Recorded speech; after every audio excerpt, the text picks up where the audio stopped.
Hello to our presentation about using explainable AI for rating of German life insurers. My name is Prof Kraft and I'm professor at Coburg University.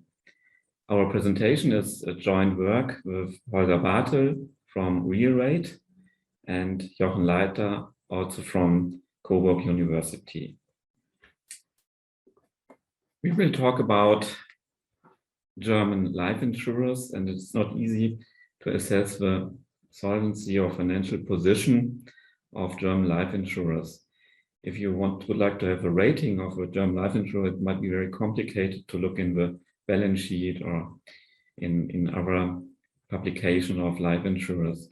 And it might be a good idea to use artificial intelligence. However, if you cannot explain the rating to others, it might be not very helpful. And that's why we would like to talk about explainable AI in that use case. And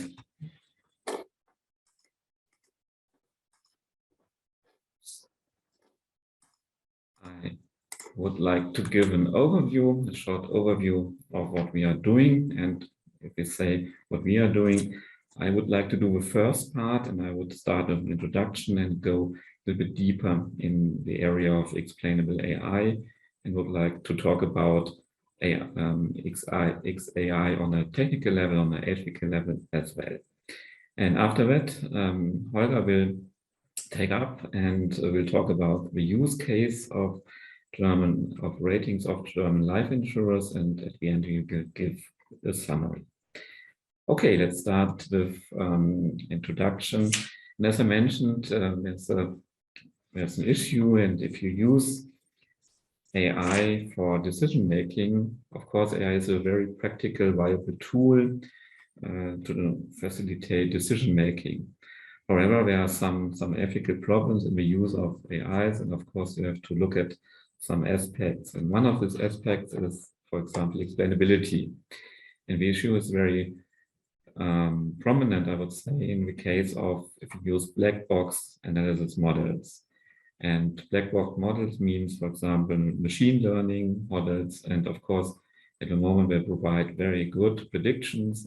But the drawback is you cannot really explain what is happening in these models. They are really black box models because the mathematics behind them is very sophisticated. And what we are trying is to combine a little bit sophisticated model using, for example, structural data, also from German life insurers. Of course, there are some structures in the data, and to use it and to combine it with an explainable approach. If you talk about explainable AI, it's not a very new topic, and it's well written in the literature.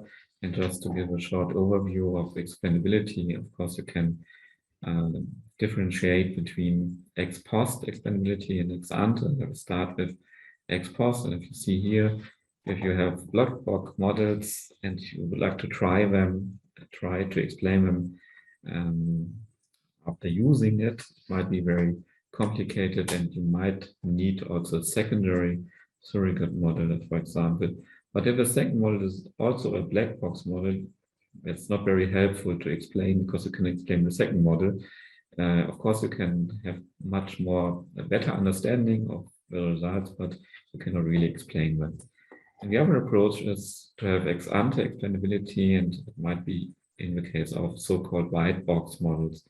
However, there's a certain trade-off between I would say the sophistication of a model and the interpretability and the accuracy of a model. And if you look, for example, a very simple model, I don't want to call it artificial intelligence, but if you use something like that is very similar to linear regression, it might be very easy to interpret. However, it might be not very accurate, because the structures behind, and especially in the case of life insurers, there's also nonlinear correlations, for example. And if you look at these different models, you can see there's some going up in accuracy, but losing a little bit of interpretability. And that's why we are looking for a different approach. And of course, there are some instruments, I would say, to try to explain results of a black box model as well. One of these is a so-called line technique. You try to find a local understanding of a model in general, and it might be very helpful. And of course, there's also another approach that's well known. It's about Shapley values. Shapley values is based on game theory. You could look at different input data and could look at the impact of them for general results. And there are also other methods, and here you can see a table of different so-called post hoc tools to try to explain results of a model. However, even if you use some graphical things, it might be not really explain what's happening. Sometimes you have only some correlations, and you can see some statistical information, but you have no causality in what you are trying to explain. And that's here you can see a process of explaining and explaining by design. And if you look at the two processes, today we have something, you start with training data, have a learning process, have a learn function, and try to explain the output. And the other way might be a little bit around trying to have a different learning process at the beginning, to have an explainable model, and when you can also try to explain results of a model in combination with a model. And that's what we are trying to do, and that will be explained in more detail by Holger. But let me go first in a different direction, and the different direction is also about explainability on a more ethical level. And of course, you can try to explain it on a technical level, and there was a IOPA expert group on digital ethics, and they formulated a so-called principle of transparency and explainability. And here you can see what is meant by this principle. And if you look in more detail, it's not just explanation on a technical level, it's also explanation for the stakeholders. In our case, we have users of ratings, and of course, users of ratings normally not well prepared for understanding the model in detail. And so you have also a different level of understanding, and that is recommended also by supervisory authorities, and to help stakeholders to understand and to make informed decisions. And that's also what we are looking for in our use case. And now I will stop and Holger will start. Perfect. Thanks a lot, Mirko.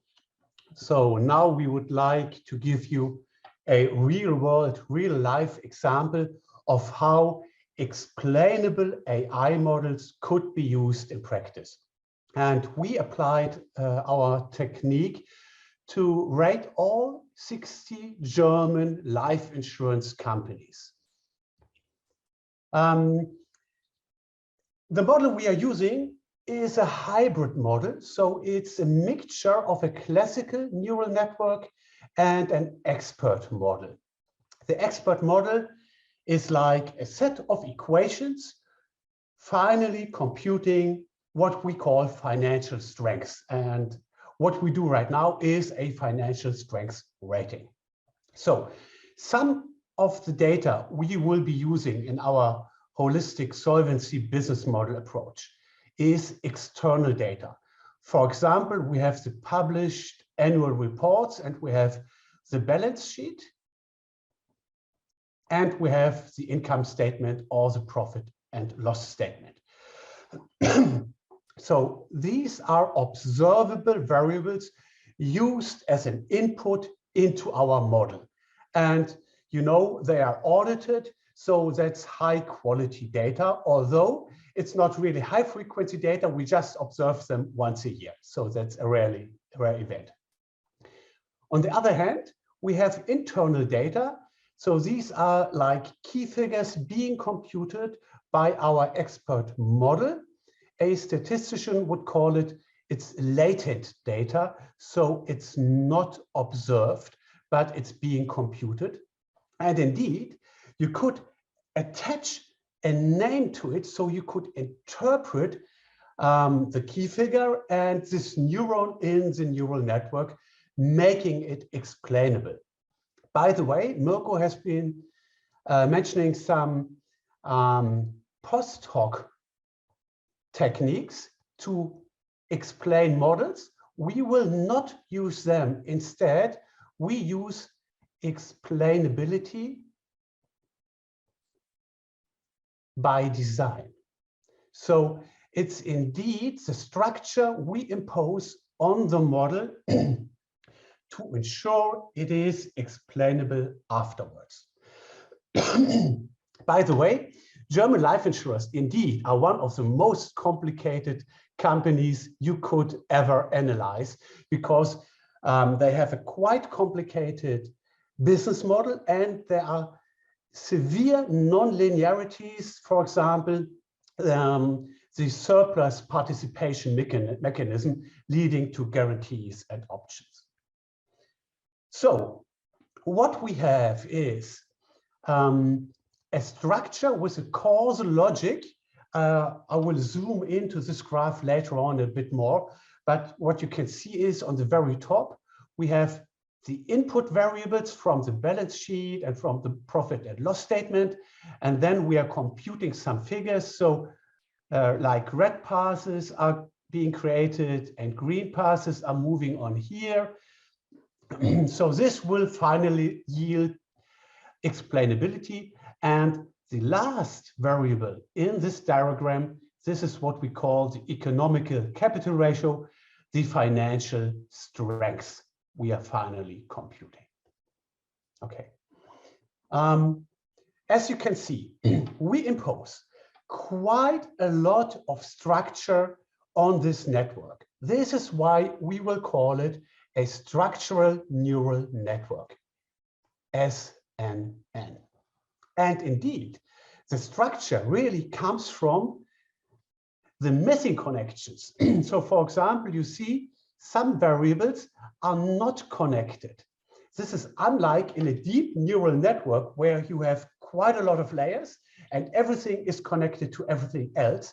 So we want to gain causality. So we need to define causal directions where an effect has finally a cause on another variable.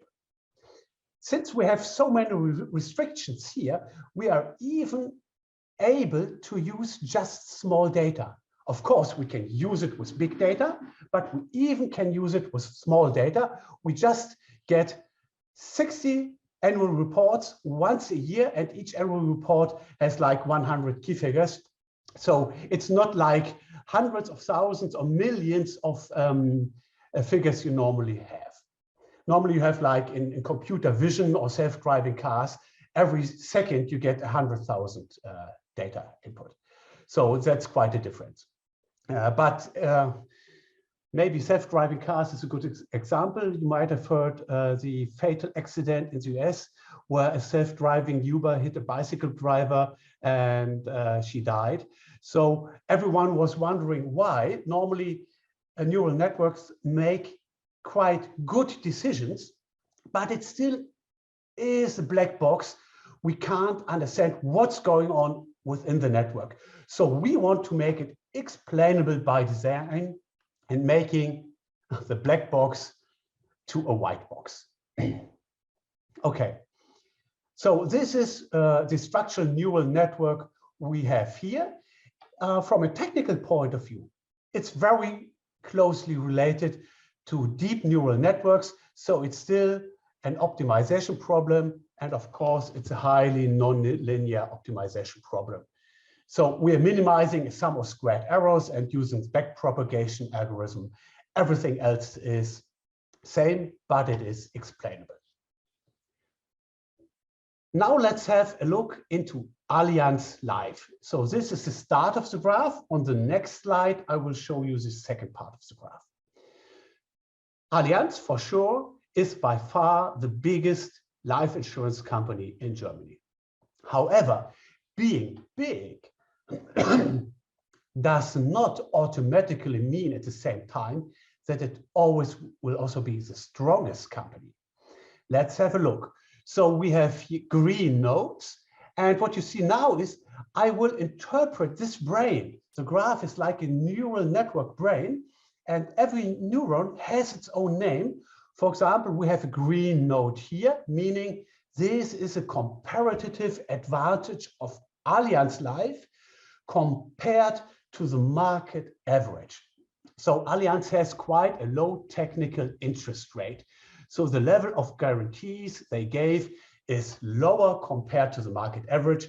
This is because they were early movers to non-classical products. On the other hand, we have some red nodes too. For example, the product profit margin. In German, it's Risiko und übriges Ergebnis. You could interpret it as product profitability. This is a below average. And finally, reducing the financial strength ratio by almost 1 percentage point, while the low technical interest rate increased the financial strength by almost 2 percentage points. So let's move to the second part of the graph. As you can see here, so this is just continuing from above. You can see we have further advantages like hidden reserves on the asset side of the balance sheet. And all this is finally going into the last variable, which is the financial strength. And what you can see is Allianz Life is slightly below market average. So it's an orange node, although it is the biggest company. What you saw right now, I just needed 2 or 3 minutes to explain to you what is going on in this insurance company. Normally, you would have to read like a 200 or 300 pages annual report that would take days probably. And maybe even then you would not have the feeling, okay, I got it. I know what's going on here. So this is what we call explainability by design. Hope you like that approach. It's quite a novel approach, at least when it comes to insurance ratings. So it's like a benchmark analysis. You could compare it to the other life insurers in the German market. I have a scatter plot here on the x-axis. I have the financial strength. So this is what we have been computing here. On the y-axis, I have the strongest advantage, the most important advantage of Allianz Life. Allianz is the big red square here. Let me draw it in red. So this is Allianz Life here. And maybe you have noticed there was a green node with hidden reserves on the asset side on the balance sheet. In German, aktivische Bewertungsreserven. So this is like a financial buffer, making Allianz resilient against stresses we might observe like in Solvency II. At the same time, of course, there is a biggest disadvantage of Allianz too, and this is the own statutory capital. So compared to the market average, statutory capital under German GAAP is below average. So this is a disadvantage. In general, you see, of course, there is quite some correlation between equity of a company and financial strength. So that totally makes sense, I guess. Finally, so we have learned how to make neural networks explainable by imposing a structure and giving names to the single neurons. The modeling cycle is quite similar to the classical approach. So we need to define the inputs. Then we need some mathematical equations showing the causal structure and even showing the direction. So if A has an influence on B, we have this direction. Remember, correlation might be interesting, but we want even more. Instead of correlation, we would like to talk about causation. And that's why we need a direction. Correlation is bidirectional. Causation is just going into one direction. Of course, you want to make sure that the model finally explains reality. So we need the estimation part, minimizing the sum of squared errors. And from that, you can learn how to tweak your model in order to increase explainability. So we have explainability. We are very transparent, having all the equations and interdependencies. We are even able to work on small data. And as you can imagine, this quite simple small model is really easily scalable from a technical point of view. Perfect. So coming to the conclusion, what we learned is we presented a novel approach of XAI, explainable artificial intelligence, and we applied it to ratings for the German insurance companies, making it more comprehensive, more traceable, more replicable, more understandable, and hopefully increasing your acceptance of the rating results presented here. In future, of course, we can adapt the models to other countries, like we want to provide ratings for the US market, and we do not restrict ourselves to life insurers. We could cover property casualty insurers or health insurers, or even other industries like pharma, wholesale, automobile, everything you can imagine. Even in future, that might be applied not to company ratings, but to rating private customers too. We have a list of literature if you're interested in more details and background. Finally, I just wanted to mention, so this is a joint work. I'm CEO of RealRate, a rating company using explainable AI to create company ratings. And Professor Kraft, he's a professor for insurance management at Coburg University. And the third one is Jochen Leitner, also professor for explainable and responsible AI in insurance. So that really is a fit to the topic we covered today. Hope you like it, and please feel free to reach out if you have any questions. Thanks a lot. Yes, thank you very much for your attention.